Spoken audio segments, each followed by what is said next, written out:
બધા મિત્રોનો એમાંથી ઘણા મિત્રોનો એવો પ્રશ્ન હોય કે પહેલાં વેતરની ગાય છે અમારી અને એ દામણ નથી વારવા દેતી. થયો તો કે ભાઈ ગૌકૃપા અમૃતમ બેક્ટેરિયાના વાપરવા અને મળે ક્યાંથી? તો જૂનાગઢમાં તો ખ્યાલ નથી, પણ આપણે વંથલી સ્વામિનારાયણ ગુરુકુળ છે ને, જે રોડ ઉપર છે, ત્યાંથી ગૌકૃપા બેક્ટેરિયા આપણે ગમતીનો કલર આવ્યો છે, થોડો ઘણો બીજો ચેન્જીસ આવ્યો છે. આ ગાય કરતાં થોડુંક જેનું પૂઠું છે એ થોડુંક લાંબુ આવ્યું છે. પૂઠું એટલે કે જ્યાં પાછળનો આ ભાગ હોય ને આ ભાગ, એ આ ગાયનું જો તમે શોર્ટ છે એ ગાયની જ આ વાછડી છે, બરાબર. અને વાછડી જોતાં તમને આઈડિયા આવી ગયો છે, આ એ જ ગાયની વાછડી છે, બરાબર. એના કરતાં જો આનું ઠાઠું છે થોડુંક લાંબુ છે, બરાબર. અને એનું જેટલું ઢીંઢું નમેલું છે ને એનાથી થોડુંક ઊંચું છે પેલી ગાયનું છે ને એના કરતાં, બરાબર. પછી બીજા નંબરમાં એના પગનો શેપ છે ને સેમ એની માં જેવો. જો આની પાછળથી આ ઘૂંટી છે ને બેયની આમ અડી રહી છે, બરાબર. આની જો પાછળની ઘૂંટી છે ને સેમ મારી પહેલાં વેતરની જ છે ઓળખી. અને હું તમને વાત કરું, બરાબર, આની નીચે બેસી जाओ, नीचे गड़की जाओ। जय गौ माता सभी साथियों को। तो चलो 2-3 मुद्दे हैं उनके ऊपर बात करते हैं, और एक कमेंट आई थी उसके ऊपर भी बात करते हैं। हमारी फर्स्ट लेक्चर में गौ माता है वैसा कुछ बताया था। तो आज का टॉपिक गुजराती में रहेगा और गुजराती में आंसर देने का प्रयत्न करेंगे। जय गौ माता मित्रों, બધા મિત્રોનો એમાંથી ઘણા મિત્રોનો એવો પ્રશ્ન હોય કે પહેલાં વેતરની ગાય છે અમારી અને એ દામણ નથી વારવા દેતી, અને આવા બધા પ્રશ્નોની વાત કરતા હોય, અને તો અમે દોશું કેમ? એટલે આવા બધા પ્રશ્નોની વચ્ચે પૂછવાનું એ થતું હોય કે પ્રશ્નો એનું કારણ શું છે. જો હું તમને બતાવું કે આ વાછડી છે હજી વર્ષ દિવસની નથી થઈ, બરાબર. તો કરવાનું શું? તો આના માટે પહેલેથી આને લાડ પ્રેમથી આપણે એની સાથે વર્તન કરતા હોય અને હાથ ફેરો કરતા હોય તો પ્રશ્ન ન બને, બરાબર. અને આ મારી પહેલાં વેતરની જ છે ઓળખી.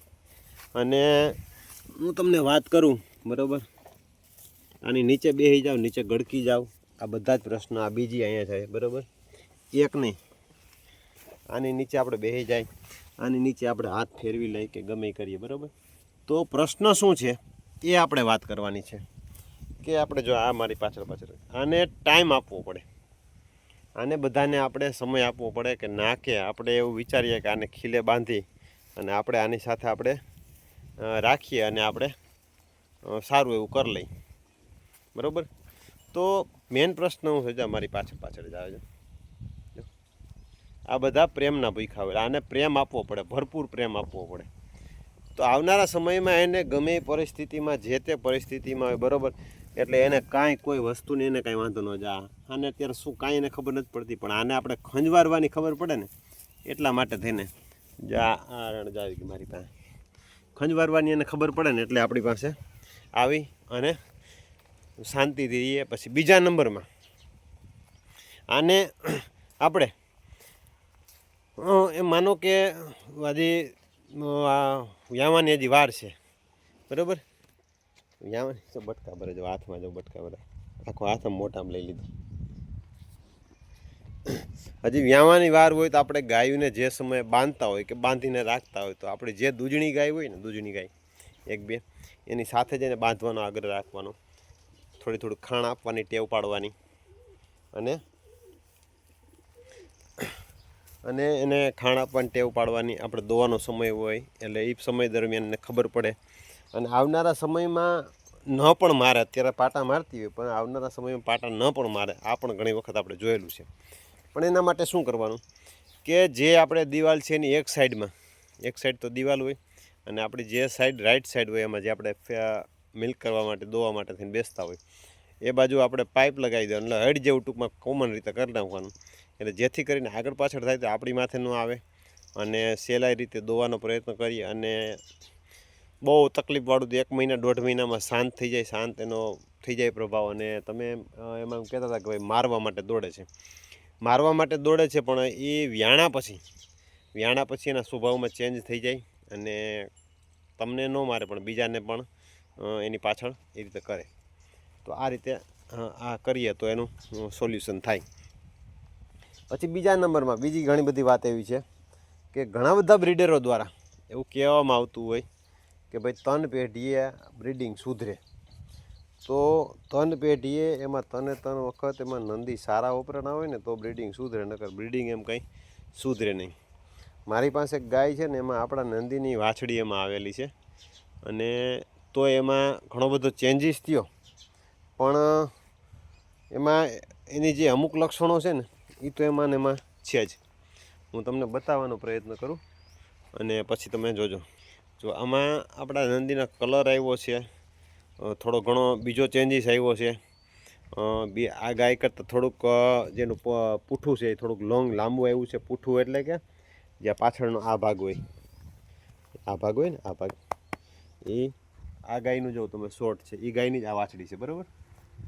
અને વાછડી જોતાં તમને આઈડિયા આવી ગયો છે. આ એ જ ગાયની વાછડી છે, બરાબર. એના કરતાં જો આનું ઠાઠું છે થોડુંક લાંબુ છે, બરાબર. અને એનું જેટલું ઢીંઢું નમેલું છે ને એનાથી થોડુંક ઊંચું છે પેલી ગાયનું છે ને એના કરતાં, બરાબર. પછી બીજા નંબરમાં એના પગનો શેપ છે ને સેમ એની માં જેવો. જો આની પાછળથી આ ઘૂંટી છે ને બેયની આમાં અડી છે, બરાબર. આની જો પાછળની ઘૂંટી છે ને સેમ જ છે. એટલે કહેવાનો મતલબ એનો એ થાય કે આપણે કે ઘણા બધા કહેતા હોય કે ભાઈ 3 પેઢીએ સુધરે. એનું કારણ શું? એનું કારણ જ એ હું તમને બીજી આપણી ગાય બતાવું. જો આ ગાયને એ રીતે ઊભાની ટેવ નથી, બરાબર. આ ફરેશ ને આપણી આગળ પાછળ એની જ વાછડી છે. પછી તમને બતાવું. આ એની ત્રીજી પેઢીની વાછડી છે, એની વાછડીની વાછડી છે. આ છે ને આ ગાયની આ વાછડીની વાછડી છે. પછી આ ગાયનું તમે જો આમ પૂઠું સીધું અને પગ એના એકદમ સીધા સ્ટ્રેટ, બરાબર. અને હું તમને આ વાછડી બતાવું. આપણે ઓલી ગાયની છે ને આની જો આની ઘૂંટિયું પાછળથી ભેગી નથી અને આનું પૂઠું જો તમે, અને આ રુદ્રનું પૂઠું જો, રુદ્રની છે વાછડી છે ને એમાં. એટલે સારા નંદી હોય ને એ બ્રીડ કેરેક્ટર વાઇઝ બચ્ચા સારા આપવાના પ્રયત્ન જ કરતા હોય. એટલે 3 પેઢીએ સુધરે ક્યારે કે સારા નંદી પડે ને એમાં. તમે આનું તમે જો એકદમ સીધા પગ છે એમમાં. આ આપણે આ પાયલની જ વાછડી છે. આ ઘૂંટીનો ભાગ છે ને આ ઘૂંટીનો ભાગ પેલી ગાયનો અંદર, બે ગાયનો અને વાછડીનો બેયનો અંદરની સાઈડ રહે. તેનું મેઇન કારણ શું છે? કેમ કે આ ગાયના બ્રીડ કેરેક્ટરમાં એવા પોઈન્ટ છે એના કારણે થઈને એમાં સુધારો જ નથી થતો. એક સુધારો એનો એ થયો કે પૂઠવાનું લાંબુ થયું, એટલે કે એનું ઢીંઢું છે, ઢીંઢાનો ભાગ છે એ અત્યારે ઓલરેડી, હજી વાછડી નાની છે પણ ઓલરેડી ગાય કરતાં લાંબી થઈ ગઈ છે, બરાબર. બીજા નંબરમાં બીજો પગમાં ડિફરન્સ છે, પણ એનો પાછળનો ભાગ છે એ જે ઘૂંટી જે ભેગી રહે છે એ પ્રકારની છે, એના જેવી છે. એટલે નંદી ક્યારે એમાં સુધારો કરીએ કે સતત સારા નંદી હોય ને ત્યારે એમાં સુધારો થઈ શકે. એ સિવાય સુધારો ન થઈ શકે. અને ખાસ કરીને સારા દુધાળુ નસલના બુલ વાપરીએ તો આવનારા સમયમાં આપણી ગાયમાં ને એમાં ડિફરન્સ તકલીફની કંઈ વસ્તુ ન આવે. નહીંતર તો શું છે બધું આ રીતનું એમનું નકરું પાંજરાપુર જ ભેગું થાય. એટલે સારું દુધાળું અને સારી નસલના નંદી વાપરવા, ધ્યાન હોય આપણે ટચમાં હોય એવા નંદીથી નેચરલી બ્રીડિંગ કરાવવાનો પ્રયત્ન કરવાનો. કેમ કે ઘણી વખત ઘણા એવા નંદી હોય કે જે દેખાવમાં સારા હોય, બચ્ચા સારા આપતા, પણ દૂધ ન આવતું હોય, દૂધ શોર્ટ ટાઈમ આવતું હોય.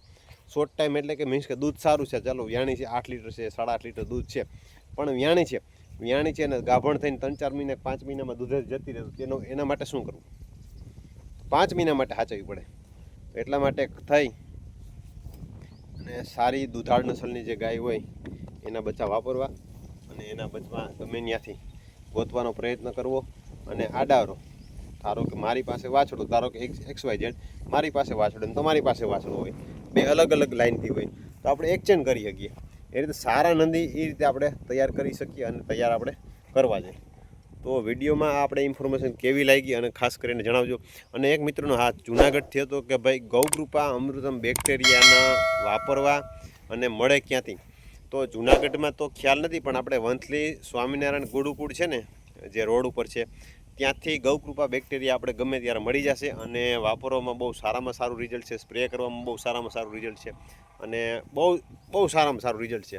એટલે ત્યાંથી બેક્ટેરિયા આપને મળી જશે. અને જેને જોતા હોય ને એટલે ખાસ કરીને ત્યાંથી કોન્ટેક કરી લેવો.